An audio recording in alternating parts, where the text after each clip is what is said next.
Hello and welcome to your first lesson in this JavaScript course. First, I want to welcome you to the course and congratulate you on starting your learning path. This course will be intense and will teach you a lot of skills you will need to become a JavaScript developer or web developer. And in this first lesson, we will begin talking about basic concepts. We will begin talking about variables. What are variables? What type of variables there are? And what can we do to them with mathematical operations and basic arithmetics? But first, to begin our lesson, we need to open up a browser. You can open up any browser that has a console, and you should open up your console. So I'm using a Chrome browser, and here the console is opened.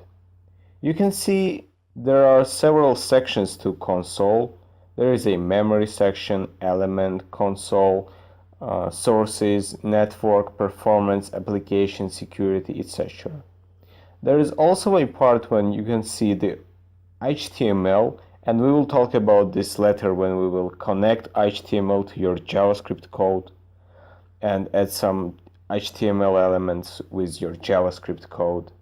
But today let's stick with the basics and write the code in console, because you will need these skills developed later on. So right now you can see some HTML, basic HTML elements like HTML, well, basically HTML, then head element, very important, and then very important body element. Next to this section, you can see the CSS section styles, which lists styles for different elements, and you can edit them. And this is really very useful for viewing CSS editings in real time. And down here we have a console. We have a console in which we will write our first JavaScript code. So right now, let's type in a variable. So what is a variable? Variable is a placeholder for information. And there are basically three types of information that you can store in a variable. Let's create a variable A. We will do this by writing var, then space, then the name of the variable, and here you should be really careful, because the name of the variable should start with a $, underscore, or a letter, uppercase or lowercase, but not a digit. So we created a small name variable A, and then the last step is to put a semicolon. Semicolon is what ends one code line. It is very important. Without it, you will get errors. Now press enter. As you can see, variable A has been created and its value was undefined. It is still undefined. So let's define our variable. We are defining variables by writing equal sign and then writing the variable value. We can write three types of values for a variable. So let's write a number variable. We'll put 125. And don't forget the semicolon. Enter. And we have a variable A with value to 125.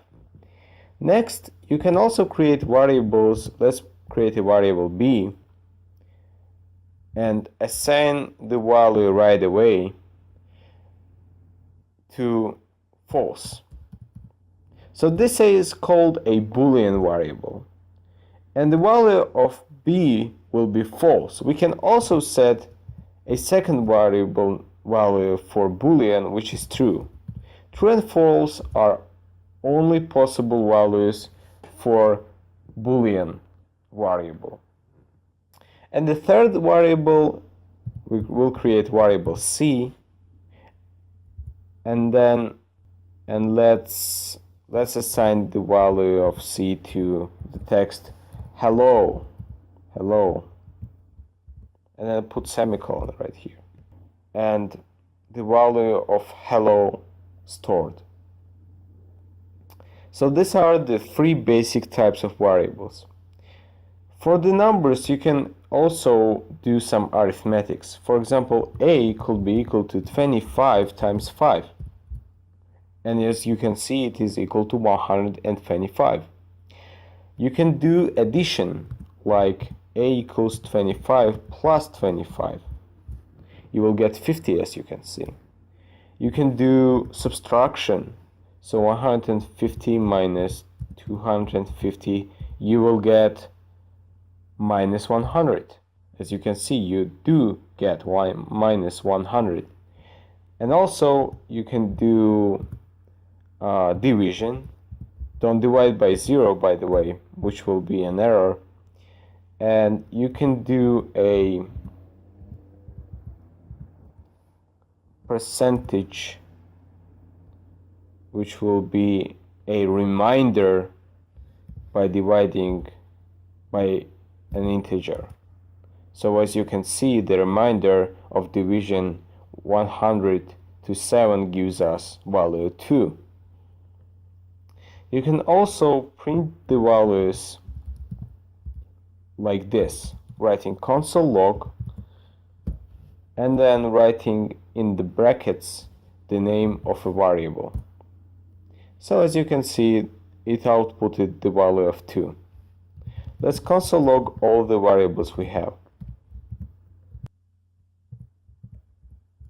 True. Hello. So that's great. Additionally, you can create some variables, for example, variable D, and you can make it equal to any value, for example, 15.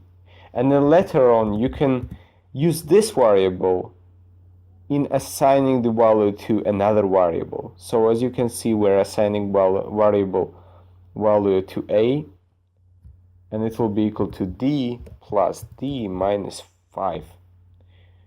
And which will be equal to 15 plus 15, 30, minus 5, 25. Let's see what we get. We get 25. And this is how you do arithmetics in JavaScript. As your homework, you will need to create 5 variables and make them equal to values using all 5 arithmetic operators. This is remainder or a percentage, then division, then subtraction, multiplication, and addition. This will be your practice homework.